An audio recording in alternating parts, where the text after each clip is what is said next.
আজি আমাৰ শিকিবলগীয়া প্ৰথম প্ৰশ্নটো হৈছে in which state is the red temple in India. এই প্ৰশ্নটো সুধিছে ভাৰতৰ নিগনি মন্দিৰ কোন ৰাজ্যত আছে। তোমালোকক চাৰিটা অপশ্যন দিয়া হৈছে। অপশ্যনসমূহৰ ভিতৰত শুদ্ধ উত্তৰটো কি হ'ব? ইয়াৰ ভিতৰত শুদ্ধ উত্তৰটো হ'ব অপশ্যন ডি ৰাজস্থান। ভাৰতৰ নিগনি মন্দিৰ ৰাজস্থান ৰাজ্যত আছে। আমি আহিছো পৰৱৰ্তী প্ৰশ্নটোলৈ। In which country is the toughest exam in the world held. এই প্ৰশ্নটো সুধিছে বিশ্বৰ আটাইতকৈ কঠিন পৰীক্ষা কোনখন দেশত অনুষ্ঠিত হয়। তোমালোকক চাৰিটা অপশ্যন দিয়া হৈছে। অপশ্যনসমূহৰ ভিতৰত শুদ্ধ উত্তৰটো কি হ'ব? ইয়াৰ ভিতৰত শুদ্ধ উত্তৰটো হ'ব অপশ্যন চি চাইনা। বিশ্বৰ আটাইতকৈ কঠিন পৰীক্ষা চীন দেশত অনুষ্ঠিত হয়। আমি আহিছো পৰৱৰ্তী প্ৰশ্নটোলৈ। What colour does a snake go' crazy after sing. এই প্ৰশ্নটো সুধিছে সাপ এটা কি ৰং দেখাৰ পিছত পাগল হৈ পৰে। তোমালোকক চাৰিটা অপশ্যন দিয়া হৈছে। অপশ্যনসমূহৰ ভিতৰত শুদ্ধ উত্তৰটো কি হ'ব? ইয়াৰ ভিতৰত শুদ্ধ উত্তৰটো হ'ব অপশ্যন এ ব্লু। সাপ এটাই নীলা ৰং দেখাৰ পিছত পাগল হৈ পৰে। আমি আহিছো পৰৱৰ্তী প্ৰশ্নটোলৈ। Which animals tooth always grow. এই প্ৰশ্নটো সুধিছে কোনটো প্ৰাণীৰ দাঁত সদায় বাঢ়ে। তোমালোকক চাৰিটা অপশ্যন দিয়া হৈছে। অপশ্যনসমূহৰ ভিতৰত শুদ্ধ উত্তৰটো কি হ'ব? ইয়াৰ ভিতৰত শুদ্ধ উত্তৰটো হ'ব অপশ্যন চি ৰেড। নিগনি নামৰ প্ৰাণীৰ দাঁত সদায় বাঢ়ে। আমি আহিছো পৰৱৰ্তী প্ৰশ্নটোলৈ। Which animals fat is added to chocolate. এই প্ৰশ্নটো সুধিছে চকলেটত কোনটো প্ৰাণীৰ চৰ্বি যোগ কৰা হয়। তোমালোকক চাৰিটা অপশ্যন দিয়া হৈছে। অপশ্যনসমূহৰ ভিতৰত শুদ্ধ উত্তৰটো কি হ'ব? ইয়াৰ ভিতৰত শুদ্ধ উত্তৰটো হ'ব option A pig.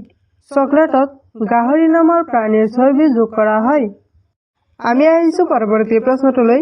Which country has মোৰ কেংগাৰুজ দেন হিউমেনছ। এই প্ৰশ্নটো সুধিছে কোনখন দেশত মানুহতকৈ বেছি কেংগাৰু আছে। তোমালোকক চাৰিটা অপশ্যন দিয়া হৈছে। অপশ্যনসমূহৰ ভিতৰত শুদ্ধ উত্তৰটো কি হ'ব? ইয়াৰ ভিতৰত শুদ্ধ উত্তৰটো হ'ব অপশ্যন ডি অষ্ট্ৰেলিয়া। অষ্ট্ৰেলিয়া নামৰ দেশত মানুহতকৈ বেছি কেংগাৰু আছে। আমি আহিছো পৰৱৰ্তী প্ৰশ্নটোলৈ। Which state has the most hospital in India. এই প্ৰশ্নটো সুধিছে ভাৰতৰ ভিতৰত কোনখন ৰাজ্যত সৰ্বাধিক চিকিৎসালয় আছে। তোমালোকক চাৰিটা অপশ্যন দিয়া হৈছে। অপশ্যনসমূহৰ ভিতৰত শুদ্ধ উত্তৰটো কি হ'ব? ইয়াৰ ভিতৰত শুদ্ধ উত্তৰটো হ'ব অপশ্যন চি উত্তৰ প্ৰদেশ। ভাৰতৰ ভিতৰত উত্তৰ প্ৰদেশ নামৰ ৰাজ্যত সৰ্বাধিক চিকিৎসালয় আছে। আমি আহিছো পৰৱৰ্তী প্ৰশ্নটোলৈ। What is the colour of snake venom. এই প্ৰশ্নটো সুধিছে সাপৰ বিষৰ ৰং কি। তোমালোকক চাৰিটা অপশ্যন দিয়া হৈছে। অপশ্যনসমূহৰ ভিতৰত শুদ্ধ উত্তৰটো কি হ'ব? ইয়াৰ ভিতৰত শুদ্ধ উত্তৰটো হ'ব অপশ্যন এ য়েল্লো। সাপৰ বিষৰ ৰং হালধীয়া। আমি আহিছো পৰৱৰ্তী প্ৰশ্নটোলৈ। In which country electricity is generated from snow. এই প্ৰশ্নটো সুধিছে কোনখন দেশত বৰফৰ পৰা বিদ্যুৎ উৎপাদন হয়। তোমালোকক চাৰিটা অপশ্যন দিয়া হৈছে। অপশ্যনসমূহৰ ভিতৰত শুদ্ধ উত্তৰটো কি হ'ব? ইয়াৰ ভিতৰত শুদ্ধ উত্তৰটো হ'ব অপশ্যন বি জাপান। জাপান দেশত বৰফৰ পৰা বিদ্যুৎ উৎপাদন হয়। আমি আহিছো পৰৱৰ্তী প্ৰশ্নটোলৈ। Which is the largest Hindu country in the world. এই প্ৰশ্নটো সুধিছে বিশ্বৰ সৰ্ববৃহৎ হিন্দু দেশ কোনখন।